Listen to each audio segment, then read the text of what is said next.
नमस्कार, मैं freelance journalist गौरव गुप्ता आप सभी लोगों का स्वागत करता हूं एक और विषय के साथ।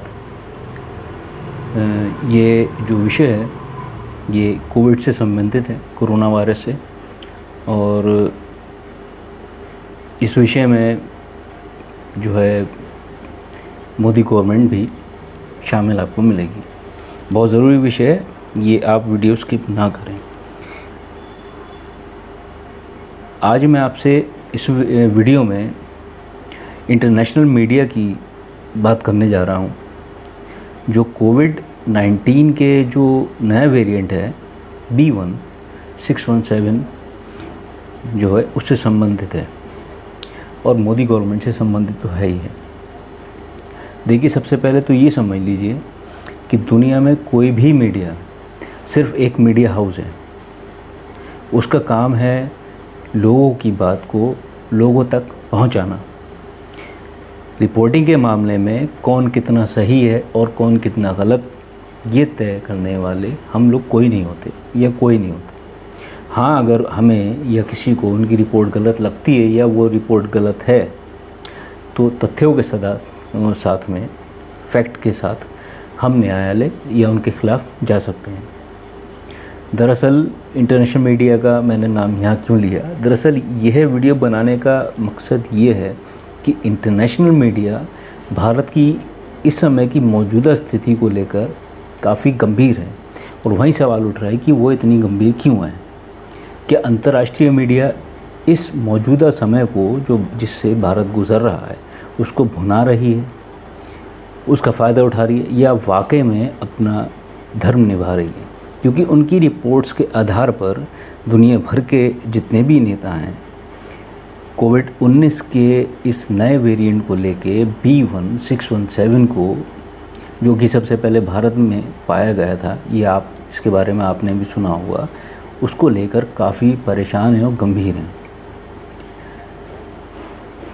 जबकि भारत के नेता इसके बिल्कुल अपोजिट यानी कि उलट ये कह रहे हैं कि ये अंतर्राष्ट्रीय मीडिया और विपक्षी दलों की एक साजिश है, उनकी चाल है, प्रधानमंत्री नरेंद्र मोदी जी की गवर्नमेंट को बदनाम करने की और उनकी जो रेपुटेशन है, इमेज है, उनकी छवि को ख़राब करने की। यहाँ आप में से कुछ लोगों के मन में या तमाम लोगों के मन में ये सवाल भी शायद घूम रहा होगा कि नरेंद्र मोदी सरकार बिल्कुल सही कह रही है। ये मीडिया और अंतर्राष्ट्रीय मीडिया का जो है इसकी मिली भगत हो सकती है, यह है। क्योंकि अगर प्रधानमंत्री नरेंद्र मोदी गलत होते तो दुनिया भर के नेता सीधे तौर पर उन्हें कटघरे में ज़रूर खड़ा करते, क्योंकि इतना बड़ा डिज़ास्टर ये पेंडेमिक है कोविड का, तो उसमें वो कोताही नहीं बरतते, नाम ज़रूर लेते। चाहे वो अमेरिका के राष्ट्रपति जो बाइडन हो, जर्मनी की चांसलर मर्केल हो, यूके के जो प्राइम मिनिस्टर हैं जॉनसन वो हों, या कोई भी किसी भी बड़ी कंट्री का कोई भी नेता होता, तो जैसे हमारे भारत के प्रधानमंत्री नरेंद्र मोदी है, या उनका नाम सीधे तौर पर लिया जाता उनके पार्लियामेंट में या सदन में या जहाँ पर भी वो डिस्कशन कर रहे हैं। लेकिन किसी ने भी प्रधानमंत्री नरेंद्र मोदी का नाम सीधे तौर पर नहीं लिया है, ना उन्हें जिम्मेदार ठहराया है। तो वो किस लिए हम या कोई भी व्यक्ति प्रधानमंत्री को गलत कह सकता है? इंटरनेशनल मीडिया सवाल क्यों खड़े कर रही है उनके ऊपर इस वेरिएंट को लेके, या जो ये सेकंड वेव आई है इसमें जितना नुकसान हुआ है आप सभी लोगों ने देखा है, किस तरीके से लाशें बह रही थी या किस तरीके से आपने अंतिम संस्कार होते हुए देखा होगा, या और भी कुछ। सबसे बड़ा डिज़ास्टर है इस सदी का। तो देखिए, यहाँ पर मैं आपको ये बात बता दूँ जो मैंने आपसे 1 मिनट पहले कही कि किसी भी कंट्री के किसी भी आदमी ने कोई नाम नहीं लिया, तो आप में से बहुत सारे लोगों के मन में ये सवाल उठ रहा होगा कि साहब देखिए, कोई तो नाम लेता, यानी कि मोदी जी जिम्मेदार नहीं है। तो यहाँ मैं आपको एक बात समझाना चाहता हूँ। देखिए, हर देश के एक दूसरे देश से संबंध होते हैं, चाहे वो व्यापारिक संबंध हो या व्यवहारिक हो। व्यापारिक संबंध यानी कि कारोबार से जुड़े हुए संबंध, जो हम इंपोर्ट करते हैं, एक्सपोर्ट करते हैं, उससे जुड़े हुए संबंध। और व्यवहारिक यानी कि रिश्ते जो होते हैं, या जैसे कि हमारा रशिया से है, अमेरिका से है और दूसरी कंट्रीज से है, तो एक दूसरे के साथ दिया जाता है। अभी आपको याद होगा फरवरी में, पिछले साल जब फरवरी में आपके प्रेसिडेंट डोनाल्ड ट्रंप आए थे, जब वो प्रेसिडेंट थे अमेरिका के, तो यहाँ आए। वो यहाँ एक मकसद से आए थे। आप यहाँ एक बात समझ लीजिए, वो यहाँ पर एक मकसद से आए थे। मोदी जी के साथ में जो वो रहे, समय उन्होंने बिताया, वो यहाँ एक मकसद से आए थे। वो मकसद था कि वहाँ पर इलेक्शन होने थे और वहाँ के जो लोग हैं, जहाँ जो भारतीय मूल के हैं, NRI हैं, तो थोड़ी सी एक प्रचार कर जैसी बात होती है, तो ये सभी नेता एक दूसरे का साथ देते हैं। इसलिए कोई भी नेता किसी भी रूप में सीधे तौर पर प्रधानमंत्री नरेंद्र मोदी का नाम नहीं लेगा। ये मैं आपसे बोलना चाहता हूँ कि सीधे तौर पर कोई भी नेता किसी भी तरीके से किसी का भी नाम नहीं लेता है, क्योंकि हर देश के एक दूसरे संबंध होते हैं, बिज़नेस से भी रिलेटेड होते हैं और वैसे भी होते हैं। चाहे वो आर्मी से रिलेटेड हो, चाहे किसी भी तरह की हेल्प लेनी हो या कोलैबोरेशन हो, कि साहब हमारा जैसे पाकिस्तान से या चाइना से है, आप सुनते ही होंगे, तो उसमें अमेरिका का भी दखल रहता है, रशिया का भी दखल रहता है। जब चाइना से हो रहा था, अभी जो आपने सुना होगा, उससे पहले जब वो था, वो उसने हमारे तमाम सैनिकों को मार दिया था, हमारे शहीद हो गए थे तमाम सैनिक, और हमारी तरफ से भी उनको तमाम कैजुअल्टीज़ हुई थी, उनके भी तमाम नागरिक, वो जो सेना के जवान थे वो भी मारे गए थे। हमारे जो सेना के जवान थे वो पीछे नहीं हटे थे।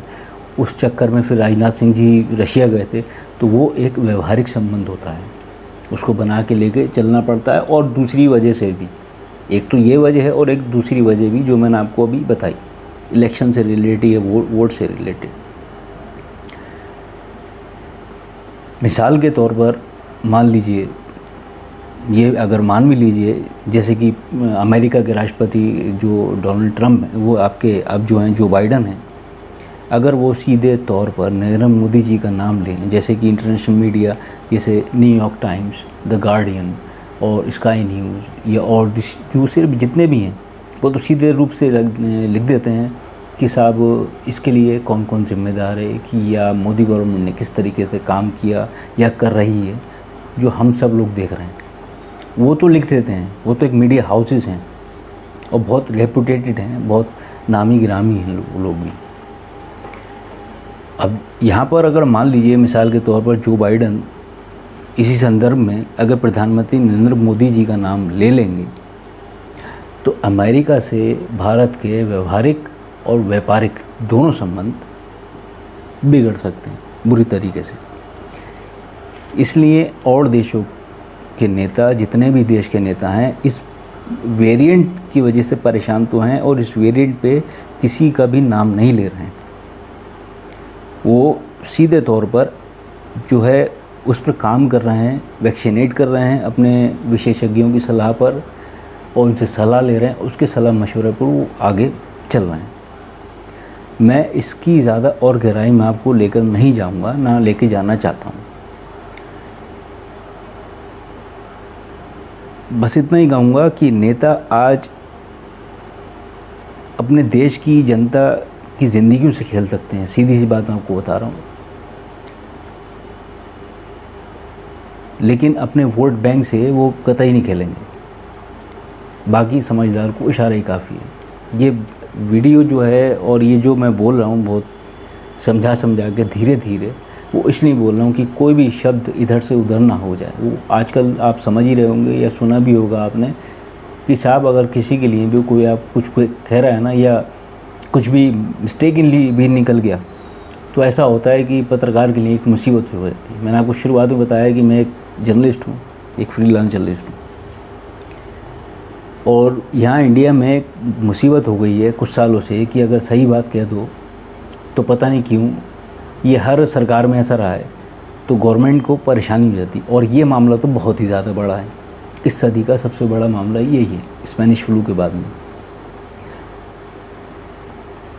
इतनी मौतें हुई। अभी 3-4 दिन पहले न्यूयॉर्क टाइम्स की एक रिपोर्ट आई थी जिसमें उन्होंने अपने पता नहीं किस सिस्टम के हिसाब से और क्या रेशियो के हिसाब से, ये हम भी जानते हैं कि जितनी मौतें बताई जा रही हैं आंकड़ों के हिसाब से कि जो रिपोर्ट हुई हैं वो बताई जा रही हैं, असल में कितनी हुई हमें नहीं पता।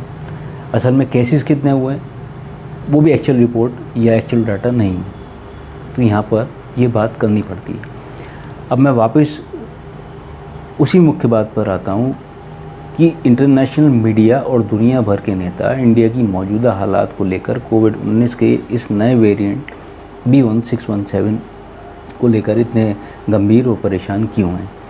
देखिए, पहली बात यह है कि ये सब जानते हैं कि कोरोना वायरस का ये नया वेरिएंट अपने ओरिजिनल वायरस से, जो कि चाइना वुहान से आया था और वहाँ पाया गया था जानकारी के अनुसार, इसमें भी बहुत ज़्यादा पेच चल रहे हैं, उस ओरिजिनल वायरस से ये वाला जो वेरिएंट म्यूटेट हुआ है ये लगभग 50% ज़्यादा ख़तरनाक है और ज़्यादा तेज़ी से फैलने वाला है।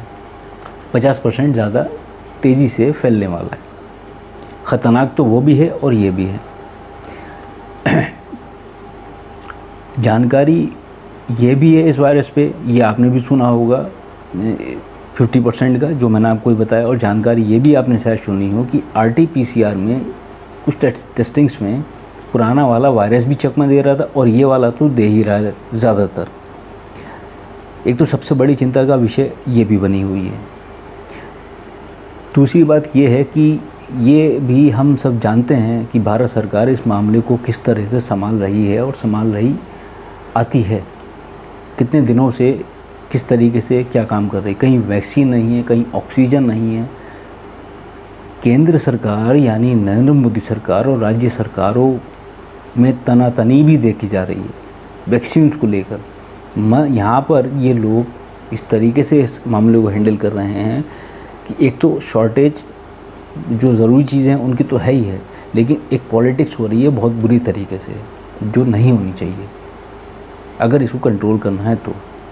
और तीसरी बात ये है कि गांव की स्थिति को कैसे संभाला जा रहा है सरकार की ओर से, वहाँ तो कुछ है ही नहीं। लगभग लोग संक्रमण का शिकार हो चुके हैं और हो रहे हैं और उनको इस बात तक का तमीज़ नहीं है और पता नहीं है बेचारों को, आम इंसान को हमें है और आपको नहीं पता। और बाद में बहुत हल्ला होने के बाद में जो कुछ है वो काम वहाँ पे शुरू हुआ है, जो कि पर्याप्त नहीं है। कोर्ट राज्य सरकारों को फटकार लगा रही है, उसके बाद भी राज्य सरकार ने पूरी तरीके से सुन नहीं रही है। उन बेचारों को यही नहीं पता है कि मुझे कोविड हो गया है या मैं खांस रहा हूँ, छींक रहा हूँ लगातार, तो उससे अगर कोई ऐसा तो नहीं कि मैं कोविड का शिकार हो चुका हूँ, जैसे हम शहरों में ये होता है।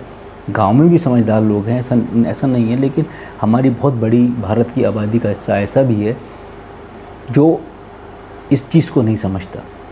गांव में क्लिनिक नहीं है, हॉस्पिटल की जो हालत है इतनी ज़्यादा बुरी है, डॉक्टर्स नहीं है, एक ट्रेंड स्टाफ नहीं है, बहुत ज़्यादा दिक्कत है। ज़्यादातर मामलों में अगर मैं ये कहूँ कि 98% मामलों में ऐसा है तो मैं यही कह सकता हूँ कि 98% में ऐसा है। शहरों की स्थिति इतनी ख़राब है तो गांव का आप ज़रा समझिए कि हाल क्या होगा। और इन्हीं सब बातों को लेकर इंटरनेशनल मीडिया और दुनिया भर के सारे नेता परेशान। देखिए, बात दरअसल क्या है, यहाँ इंटरनेशनल मीडिया का मैं नाम और नेताओं का बाहर कंट्रीज़ के नाम क्यों ले रहा हूँ, वो लोग क्यों परेशान हैं, मुझे ऐसा कुछ लग रहा है। देखिए कि ये जो मामला है वो इस वेरिएंट, जो एक तो चाइना वाला वेरिएंट था, जो चाइना का वायरस था ओरिजिनल वाला, और ये वाला वेरिएंट जो ज़्यादा ख़तरनाक है, जो सिंगापुर में भी अभी कुछ दिनों पहले डिटेक्ट हुआ है, यही भारत में जो पाया गया था पहले म्यूटेट होने के बाद में। पहले चाइना से आया, फिर इंडिया में म्यूटेट हो गए, उसका एक नया हो गया, जैसे यूके में वरना था और आपका ब्राज़ील में और साउथ अफ्रीका में हुआ था। मुझे ऐसा लग रहा है पर्सनली कि वो लोग जो हैं परेशान इस वजह से ज़्यादा हैं कि ये बहुत तेज़ी स्प्रेड होने वाला है और वो अपनी कंट्री को सिक्योर करना चाह रहा हूँ। वैक्सीन लगा कर भी, वैक्सीनेट कर भी बहुत बड़ी मात्रा में वैक्सीन लगाई जा रही है। जल्द से जल्द सब लोगों को इम्यूनिटी समझ लीजिए इम्यून किया जा रहा है ताकि वो लोग बच सकें। और यहाँ से भी कुछ कटा हुआ सा माहौल वो रखना चाहते हैं ताकि इंडिया से कि ज़्यादा से ज़्यादा उनकी कोशिश ये है, जैसे फ़्लाइट से पे अगर आप जा रहे हो इंडिया, अगर अमेरिका से कोई इंडिया आ रहा तो वहाँ वापस जाने के लिए उसको कोई दिक्कत हो सकती है, ऐसा कुछ ज़रूर होगा। बहुत नज़र रखी जा रही है, खुल के इस बात को नहीं बताया जा रहा है। तो मुझे पर्सनली कुछ ऐसा लग रहा है कि कुछ छुपाया जैसे जा रहा है हम लोगों से, चाहे वो आंकड़े हों चाहे वो कोई और बात हो, जैसे अब तक भारत में चलता आ रहा है, हम लोग सुन रहे हैं। और इस बात की खुद नेताओं ने तस्दीक की है, कहा है कि साहब हम नहीं छुपा रहे हैं कुछ भी, सारा डेटा आप लोगों को दे रहे हैं। इसका सीधा सा मकसद यही है कि आपको सफाई तभी तो देनी पड़ी जब आपके ऊपर ये सवाल उठे, और मामला कुछ ज़्यादा बिगड़ा हुआ है। मैं आपको और आपके दिमाग में ये बात बिठाना चाहता हूँ कि आप समझिए कि ये वेरिएंट या वायरस की वजह से जो स्थिति और हालात हो गए इंडिया के, वो ज़्यादा बदतर हो चुके हैं। और इस चीज़ को बाहर की कंट्री समझ रही हैं और वो अपने आप को इंडिया से या इस वायरस से बचाना चाह रही हैं। कुछ तो है जो अंदर अंदर चल रहा है, जो सामने से नहीं दिख रहा है, ना दिखाया जा रहा है और ना दिख पा रहा है। गांव की तो एक्चुअल रिपोर्ट ही नहीं पता है कि गांव में हो क्या रहा है गाँव में।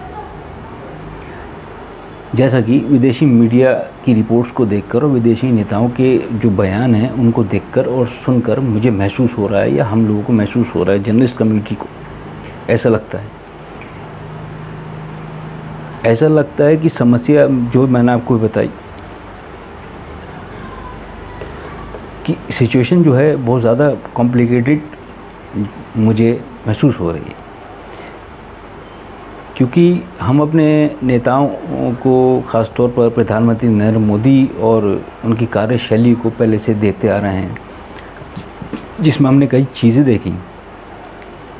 एक तो जैसे आपने ये देखा हुआ कि वायरस की मौजूदगी के बाद में भी उन्होंने बिहार चुनाव पिछले साल जो 2020 में हुए हैं वो किए, पश्चिम बंगाल के चुनाव में भी हिस्सा लिया, जबकि वो एक प्रधानमंत्री हैं और उन्हें इस महामारी में चुनाव का बहिष्कार करना चाहिए था। रिपोर्ट्स में सामने आया है कि प्रधानमंत्री नरेंद्र मोदी और उनकी सरकार ने एडवाइज़र्स की सलाह को इग्नोर कर दिया था, यानी उसे नज़र बिल्कुल अंदाज कर दिया था, उसे इग्नोर कर दिया था। उसका जो तस्दीक की है वो DW न्यूज़ है जर्मनी का, उस चैनल ने की है। उसका लिंक मैं आपको नीचे डिस्क्रिप्शन में दे दूंगा, आपको मिल जाएगा वहाँ जाके आप उसको पूरा उस वीडियो को देखिएगा, उस क्लिप को देखिएगा। यही सब बातें हैं जो काफ़ी हैं एक आम आदमी को परेशान करने के लिए और उसे इस सोच में डालने के लिए कि एक तरफ तो प्रधानमंत्री चुनाव करते हैं, ये भी कहते हैं कि भारत ने कोरोना पर विजय प्राप्त कर ली जो उन्होंने पहले कहा था, और दूसरी तरफ जब भारत बड़ी तबाही का हिस्सा बन जाता है तो प्रधानमंत्री नरेंद्र मोदी सामने आकर ऑन एयर TV पर आकर भावुक हो जाते हैं, अभी जो कुछ दिनों पहले हुए थे। मतलब भारत के लोग कैसे भरोसा करें सरकार की कार्यशैली पर या मोदी जी पर कि हो कर क्या रहे हैं। कभी आप आके कहते हो विजय प्राप्त कर ली, उसके बाद आके आप भावुक हो जाते हो। भारत की मीडिया भी अपना रोल ठीक ढंग से नहीं निभा रही है, ये भी आप जानते हैं। यही सब बातें इंटरनेशनल मीडिया को भी और परेशान कर रही हैं, क्योंकि हमारी देखिए हम उनका जो है यहाँ पर इतना इंटरफेरेंस नहीं है। उनके भी रिपोर्टर्स होते हैं, कॉरेस्पॉन्डेंट्स होते हैं, यहाँ पर ऑफिसेज होते हैं, लेकिन मेन जो मीडिया हमारी जो मुख्य धारा की मीडिया है जो पूरी तरीके से फैली हुई, जितने भी चैनल्स वगैरह हैं वो मोस्टली चैनल 95% अगर देखिए तो वो एक तो रिपोर्टिंग नहीं कर रहे हैं, स्टूडियो में बैठकर ही लड़ाई दंगा और डिबेट्स हो रही हैं ऊंची ऊंची आवाज़ों में। एक व्यक्ति विपक्ष पर कुछ साध रहा है, विपक्ष सत्ता पर साध रही है, लेकिन और जो जनता है वो सड़कों पर मर रही है। और मीडिया ये कंट्रोल कर सकता है, जो पत्रकार हैं वो कंट्रोल कर सकते हैं। जैसे मैं यहाँ पर बैठ के आपसे बात कर रहा हूँ, आपको समझा रहा हूँ, एक चीज़ बता रहा हूँ आपको, और इन चीज़ों को मैं पिछले वीडियोस में भी बता चुका हूँ डिटेल के साथ। तो हमारे मीडिया का भी बड़ा बुरा, जिसे कहूँ कि बड़ा गंदा रोल है। ये सब बातें हैं जो बाहर के लोगों को परेशान कर रही हैं, मीडिया को परेशान कर रही हैं, कि उनको सही चीज़ समझ में नहीं आ रही आखिर इंडिया में हो क्या रहा है। अपने स्तर पर जो जितना पता लगा सकते हैं वो लगा रहे हैं। आज भी द गार्डियन का एक वो आया, एक आर्टिकल जो कुंभ से रिलेटेड था, आप पढ़िएगा, आपको मिल जाएगा। उसको भी आप पढ़ेंगे तो समझेंगे। एक तो धर्म का बड़ा एक वो है यहाँ पर इंटरफेयर, कि जिस वक्त में केसेस बढ़ते जा रहे थे, 2-2 लाख या 1.5 लाख से ऊपर केसेस आ रहे थे, तब वहाँ पर उनकी रिपोर्ट्स के हिसाब से, द गार्डियन के हिसाब से ये समझ लीजिए कि करीब 3 मिलियन यानी कि 30 लाख लोग वहाँ मौजूद थे उस शहर में जहाँ पर उनको नहीं होना चाहिए। वो आप देखिएगा, द गार्डियन का जो न्यूज़पेपर है उसमें आपको मिल जाएगा। खैर मैं आगे बढ़ता हूँ। ये सब बातें उनको परेशान करेंगी क्योंकि वो इसकी गंभीरता को समझ रहे हैं। ये लोग इंटरनेशनल मीडिया वाले और आपके नेता वगैरह सब कुछ समझ रहे हैं कि ये वायरस कितना ख़तरनाक है, इसकी क्षमता कितनी ख़तरनाक है। जो ये नया वेरिएंट है जो भारत में पाया गया है, जो म्यूटेट हुआ है B1617, और उन्हें डर है जहाँ तक उनके बयानों से समझा जा सकता है। सिंगापुर में जब ये वायरस पाया गया, सिंगापुर के मैं आपको अभी बता चुका हूँ कि सिंगापुर में जब ये पाया गया यही वाला वेरिएंट, तो उन्होंने फ़ौरन स्कूल्स वगैरह बिल्कुल बंद कर दिए थे। बच्चों को ये नुकसान पहुँचा रहा था ये वाला नया वेरिएंट। इसके अलावा अभी कुछ दिनों पहले यूके ने भारत की फ़्लाइट्स का जो आवागमन था उसको सस्पेंड कर दिया था। ये भी सुनने में आया था, ये भी बात सामने आई थी। मैं इसकी ज़्यादा तो नहीं, सिंगापुर का कंफर्म हूँ मैं, यूके का भी मैंने एक जगह आर्टिकल पढ़ा था। हमसे और आपसे आज भी इतना सब कुछ छुपाए जाने के बाद ऐसा लगता है कि इसके अलावा ये वायरस काफ़ी ताकतवर है, या हम सब भारत में होती हुई इस तबाही को देखकर समझ नहीं पा रहे हैं। अभी भी लॉकडाउन पूरी तरीके से नहीं लगा है, लेकिन जो तस्वीरें टीवी वगैरह में हम लोगों ने देखी उसके बावजूद भी हम लोग या हमारे समाज के लोग नहीं समझ पा रहे हैं। यह माहौल ऐसा बना दिया गया है कि न्यूज़ चैनल्स वगैरह बैठकर अखबारों में जितनी भी खबरें आती हैं, खबरें हर आदमी देखता है, पढ़ता है, सुनता है, सब कुछ देखता है, तो उसको एक ऐसा लगता है माहौल बनाने के बाद में कि सब कुछ दोबारा से कंट्रोल्ड हो गया, जबकि ऐसा कुछ नहीं है। मैं नहीं मानता अभी, क्योंकि पिछली बार भी यही हुआ था। देखिए अभी तो भारत में लॉकडाउन लगा दिया है, लगा हुआ है भारत में, लेकिन क्या ये लॉकडाउन दोबारा उसी तरीके से खोला जाएगा जो फ़िलहाल जो अभी लगा हुआ है, जो भी हल्का फुल्की तरीके से लगा हुआ है, या उसी तरीके से खोल दिया जाएगा जिस तरीके से पहले खोल दिया गया था बिना कुछ सोचे समझे? क्योंकि फरवरी में उत्तर प्रदेश में और कई और राज्यों में चुनाव होने हैं 2022 में, आपको ही पता होगा, जिसकी तैयारी कम से कम हम लोग देख रहे हैं और समझ रहे हैं, होना शुरू हो गई। जर्नलिस्ट जितने भी हैं वो समझ रहे हैं कि ये नेता जो हैं चुनाव वगैरह का बहिष्कार नहीं करेंगे। अगर ये चुनाव का बहिष्कार कर दें तो बहुत ही अच्छी बात है, लेकिन अगर नहीं किया और सब कुछ पिछली बार की तरह खोल दिया गया और चुनाव कराए गए, तो हमारे सामने अब ये एक नया वेरिएंट है, नया वायरस है। एक तरीके से ये वो हाल करेगा हमारे कंट्री का और हमारे देशवासियों का कि इंसानियत जो है ना वो सदियों तक याद रखेगी। अभी भी इंसान भूलेगा नहीं कई सदियों तक इसको, जैसे स्पेनिश फ्लू को नहीं भूलेगा, इसी तरीके इसको नहीं भूलेगा, क्योंकि ये 21वीं सदी का सबसे बड़ा डिज़ास्टर है। पहले इतनी मॉडर्न साइंस नहीं थी, लेकिन आज सब कुछ होने के बावजूद भी हमारे पास में हम इस पर कंट्रोल नहीं पा रहे हैं। तो ये एक इतिहास में दर्ज हो जाएगा कि 21वीं सदी में ये जब आया तो इंसान इसको कंट्रोल नहीं कर पाया, इस वायरस को, तो उसको सदियों तक याद रखा जाएगा। तो सवाल ये है कि हम क्यों हार रहे हैं इस वायरस से, जब बाहर के देश इस वायरस के नए वेरिएंट से लड़ रहे हैं, वैक्सीनेट कर रहे हैं अपने लोगों को और हर तरीके का मेजरमेंट अपना रहे हैं, तो हम क्यों नहीं? हम भी बिल्कुल लड़ सकते हैं हम भी सब कुछ कर सकते हैं, लेकिन हमें हमारी सरकार ने इतना मजबूर और बेबस कर दिया है कि जिसकी कोई सीमा नहीं है। एक माहौल सा बना दिया गया है, लेकिन हमें खुद इस चीज़ को देखना होगा और समझना होगा।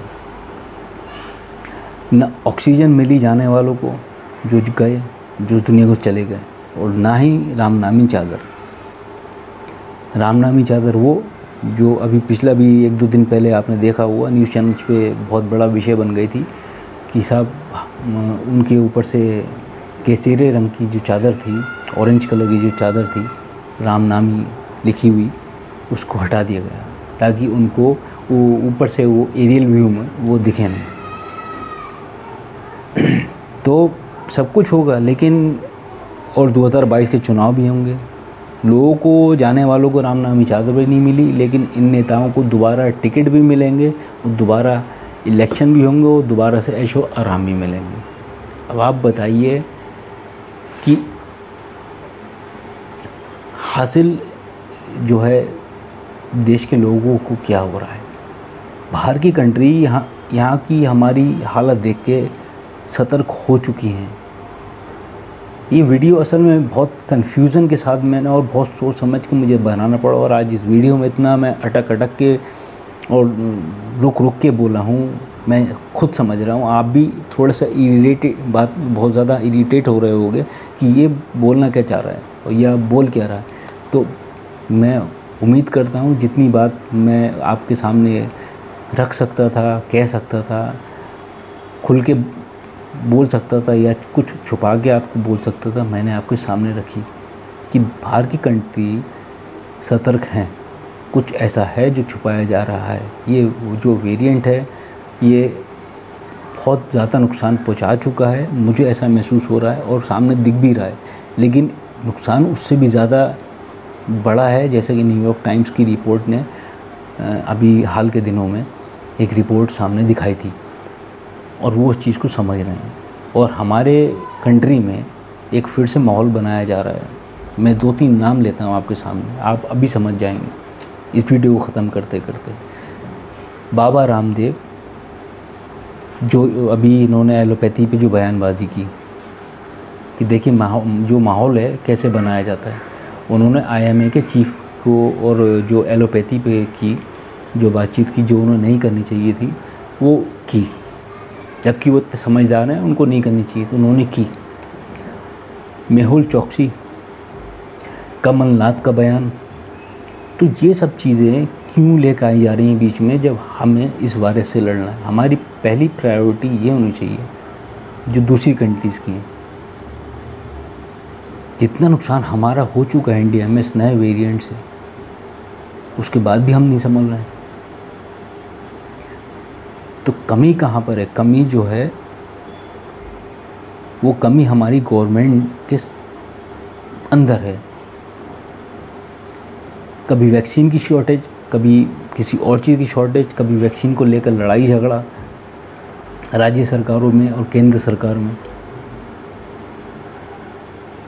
तो स्थिति बहुत ज़्यादा गंभीर है। मैं आपको ये बताना चाहता हूँ, आप समझ जाइए, इतना मैं आपसे कहना चाहता हूँ। ये वीडियो आपने इरिटेशन के साथ में देखा, झिझकते हुए देखा, या आपको ऑड लगा, ये मैं नहीं जानता, लेकिन जो मेरे एक मन में बात थी, मैं वीडियो बनाना नहीं चाहता था, लेकिन मुझे कुछ महसूस हुआ कि मामला कुछ ज़्यादा ही ख़राब मुझे लग रहा है। एक बार दोबारा से एक माहौल बनाया जा रहा है, लोगों को महसूस कराया जा रहा है कि आप जो पिछला अभी कुछ महीनों या दिनों पहले से गुजर रहा है, और सेकंड वेव तो अभी भी चल रही है, उन लोगों को भुलाने की कोशिश की जा रही है।